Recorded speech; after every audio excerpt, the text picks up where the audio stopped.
Sandstorm. What up, YouTube? Once again, it's your boy Cypher Da MC, the Muhammad Ali of MCs. Cypher Nation stand up, Gamecock Nation stand up. You know what it is? Back with another Gamecocks video. We're gonna get the elephant out the room. I don't know why it's always elephants that are in the room. We're gonna deal with what we had to deal with last week. We came up short.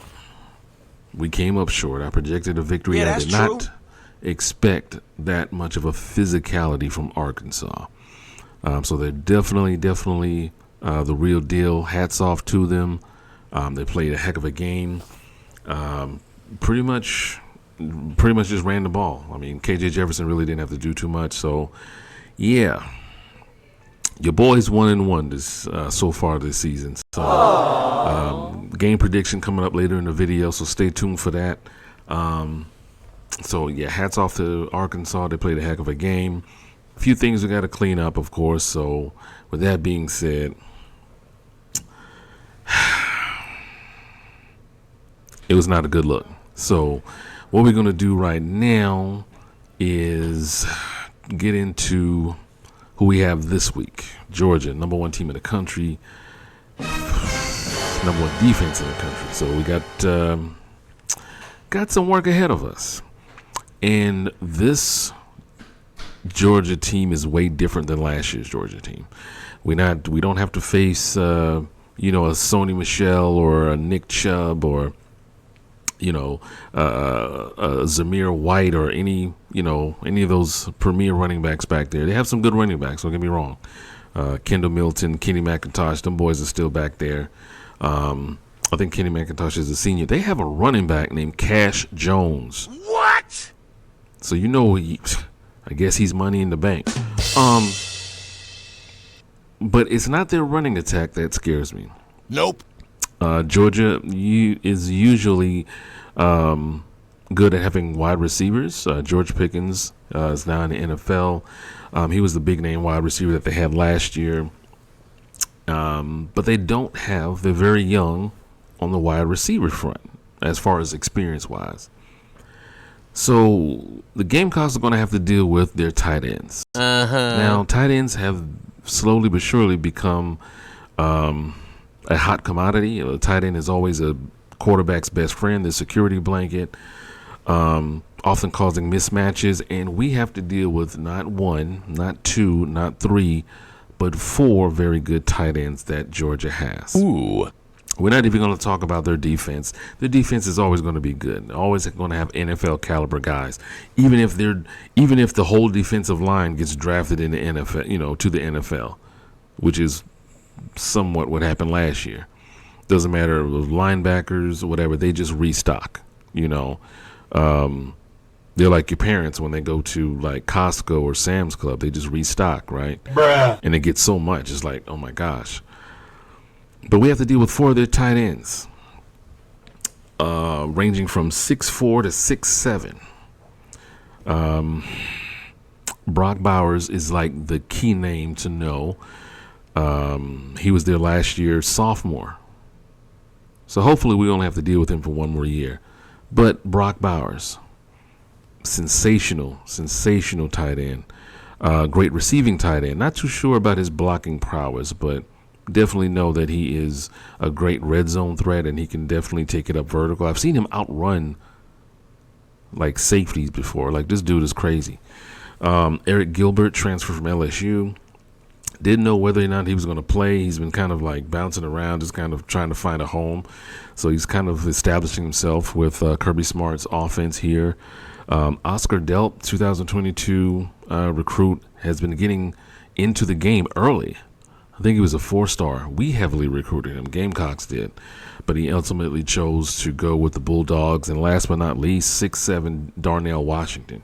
The guy is 6'7", 270. So if he's blocking, that's pretty much an extra offensive lineman. But if he's, coming out, to to catch the ball, we have to match up with him. And he creates a mismatch. So I'm not worried about their running backs, because I don't think that they're going to try to run against us. They're going to try to pretty much find those mismatches and throw the ball. Does this work in the Gamecocks' favor? I don't know. I don't know. We've been gashed for almost 500 yards thus far running the ball. So they may try to run the ball, but they don't have that downhill back that they're normally known to have. So they may try to go vertical and say, hey, let's space them out, find holes in their defense, and try to throw the ball against us. So I'm not. I'm on the fence on this one. But I am going to just make my game prediction. I'm going to make the game prediction here. We're going to compete. We're going to hang in there. I think the second half is when we really turn it on. I think that if we can establish the run early, we may have a shot. I know currently the Vegas line is like 24, almost 4 touchdowns. Good Lord! I mean, like, I know we do not have near the talent that Georgia has, but come on. If you really think about it, South Carolina has been putting up points. So offensively, we're much better than we were last year. So we're making strides. I know. At the end of the day, we just have to score one more point than the other team. A W is a W and L is an L. I understand. But if we stay competitive, and I've not seen any fight lost within, the game, in the room and everything. So I understand that we have Mo Kaba out for the season. I understand that we also have some banged up guys back there. Mo Kaba and trying to think of the other guy. I can't remember the other guy's name. Oh my gosh, it's escaping me right now. But we need to find those guys. I know Sherrod Green's back there, Brad Johnson. We're going to have to pretty much try to find those. I'm looking it up. Yes, I'm looking it up.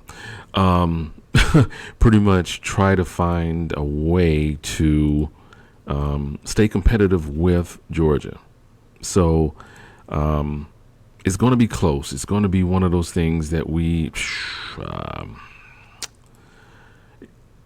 if we can keep it close for a while, we have a chance to really possibly be able to do something. Keep it close. Because if their defense, gives our offensive line trouble, we may need to kind of, add some extra guys in there to help the offensive line block, to give Spencer Rattler time. He's great throwing the ball when he's mobile. That's great, but we want to kind of, limit those opportunities there. Basically to give him opportunities, I should say, to throw the ball, to just throw the ball there. Jordan Strawn, I'm sorry, Jordan. Please forgive me, my guy. Jordan Strawn, Mo Kaba.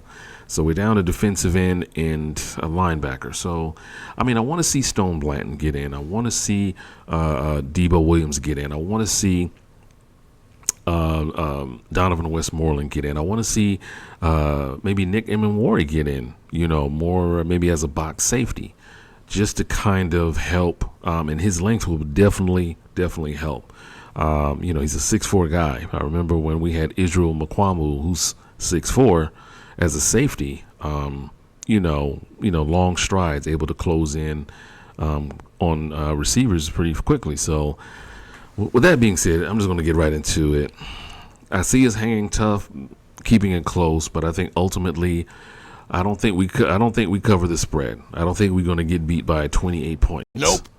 Whatever the Vegas line is, it's like 24, 25 something odd points. I think we're going to keep it close.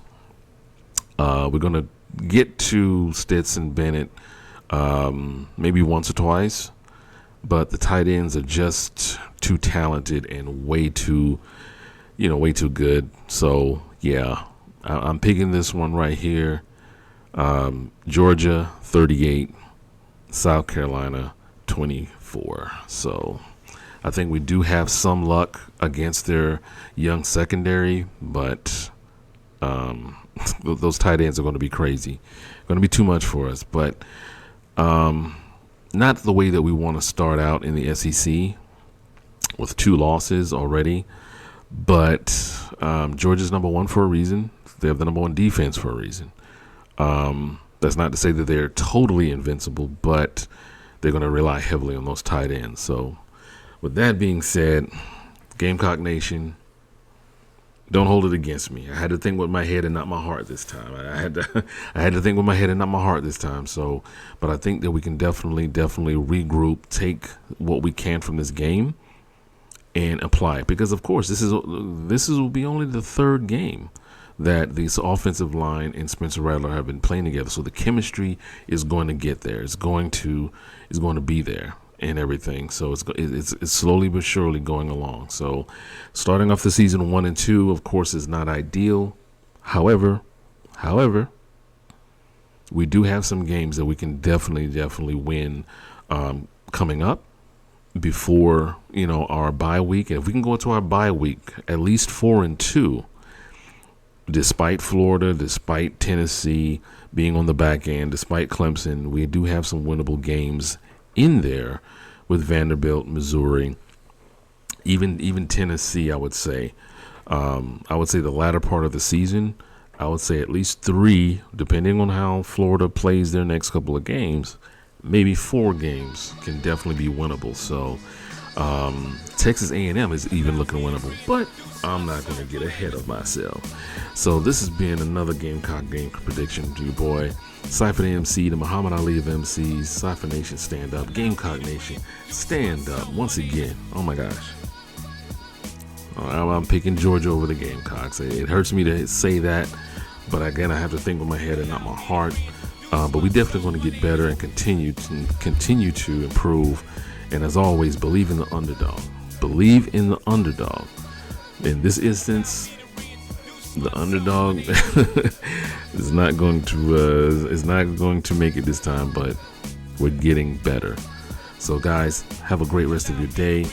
Continue to drop a mic on that like button, subscribe to the channel, all that good stuff. And as always, before you love anyone else, you must first love yourself. And I'm out this thing. Cypher.